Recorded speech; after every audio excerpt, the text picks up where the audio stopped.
Alright, for today's video, magpapalit tayo ng gulong para kay Bandit. So, yung kakabit natin gulong, 160-60, 70. Yan o.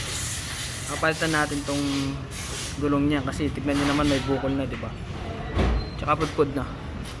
So, yan yung comparison nila. Ito ay 160-60, 17. At ito naman ay 150, 60, 17.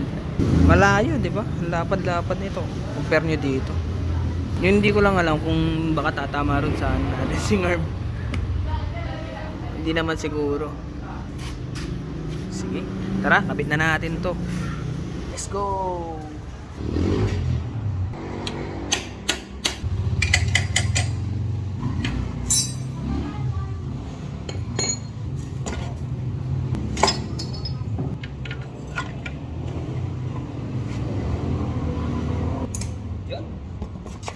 Napakadaling tanggalin. Big tire. Tanggalin muna natin yung hangin niya, syempre. Dito sa shop namin wala kaming machine na pantanggal ng gulong, kaya mano-mano lang yung gamit namin dito.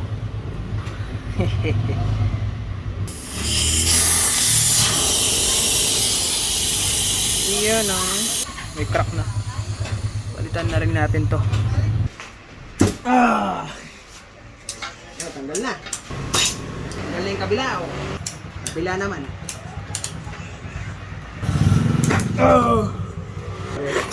Maglagay tayo ng ganito para hindi magasgas yung ano natin. Ano nga pala ito? Hose. Pinati sa gitna. Hose ng compressor.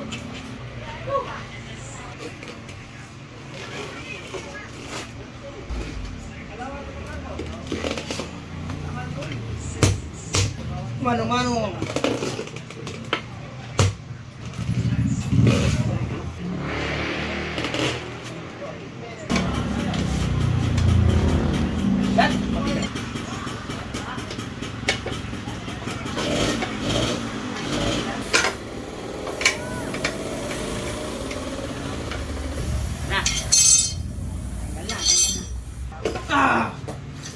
They ask you how you are, you just have to say that you're fine when you're not really fine. You just can't get into it because they would never understand.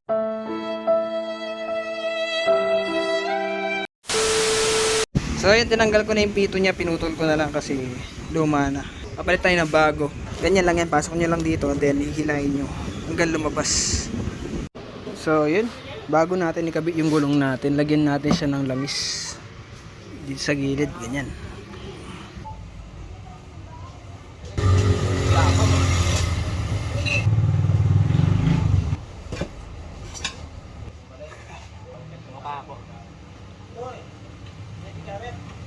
Dito mahirap ikabit niyan sa kabila kasi kumukontra.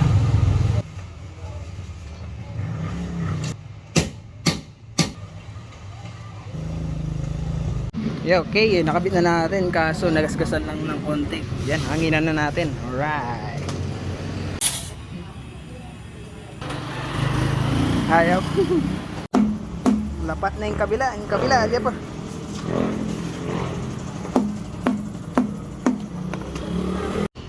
Alright. Ayan na, nakabit na. Ito yung itsura niya. Laki.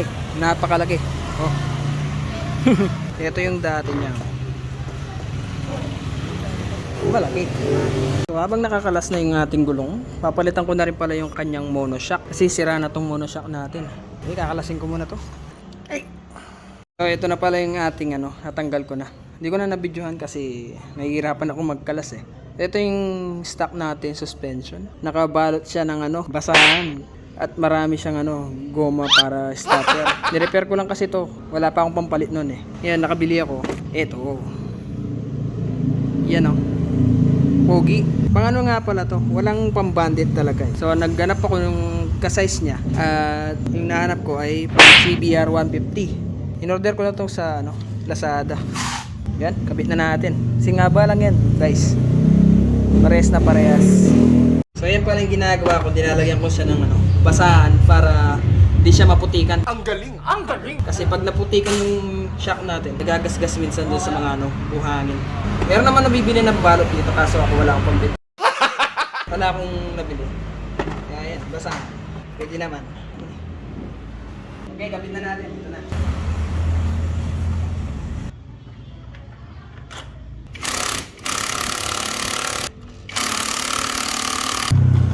Kabit na natin yung gulong.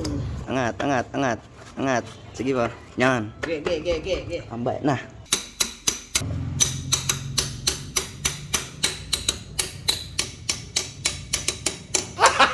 Gago!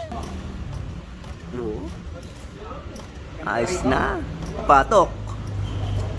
Patok. Yun oh, natapos na rin. Si Bandit.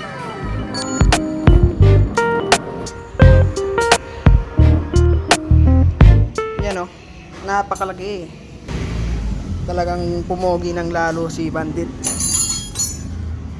Yan oh, big tire, Suzuki Bandit. I-bounce mo pen, bounce mo. Yun, ganda rin yung bounce ng ano natin, suspension. Yan oh. Alright. Bomba!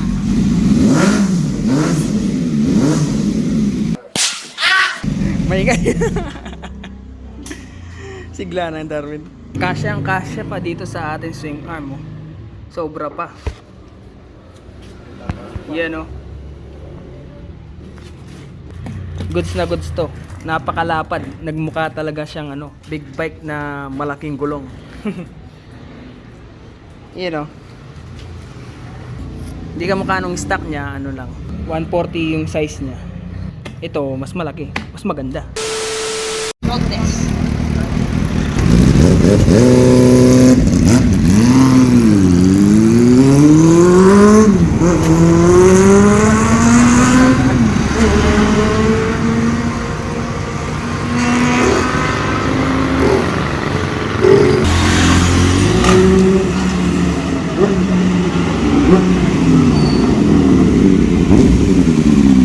Patok.